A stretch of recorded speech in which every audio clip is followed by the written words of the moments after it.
Hello everyone, সবাই কেমন আছেন? আজকে ভাবলাম আপনাদের সাথে একটা মিনি ব্লগ শেয়ার করি। সকাল সকাল ঘুম থেকে উঠে সব কাজকর্ম সব কমপ্লিট হয়ে গেছে আর রান্নাবান্নাও হয়ে গেছে। শাশুড়ি মা আর আমি দুজন মিলেই কমপ্লিট করে ফেলেছি।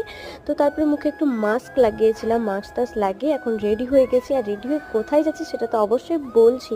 তার আগে দেখুন একটু রিলস-টিলস বানিয়ে নিচ্ছিলাম, ফটোও তুলছিলাম। তারপরে মাকে একটু শাড়ি পরিয়ে দিয়েছিলাম, মানে আমার শাশুড়ি মাকে। তো শাড়ি-টাড়ি পরিয়ে এখন আমরা পুরো রেডি। আর এদিকে একটু হাজবেন্ডের বাইকের সাথে একটু ফটো তুলে নিলাম। তো এখন আমরা বাসে উঠে পড়েছি। বাসে বসে একদম জানলার ধারে একটা সিট পেয়েছিলাম, খুবই পছন্দের একটা জায়গা। তার উপরে এই যে দেখুন এত সুন্দর একটা জায়গা পেয়েছি, আর গান শুনবো না তা তো হয় না।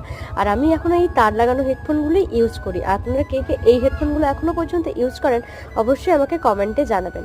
তারপরে এই যে দেখুন এখন আমরা পৌঁছে গেছি। আমরা এসেছি হচ্ছে দিদি ভাই আর দাদা ভাই, মানে আমার জার ভাসুরের বাড়িতে আর হঠাৎ করে কেন আসলাম সেটা জানতে হলে তো পুরো ব্লগটা দেখতে হবে। সবাইকে টাটা।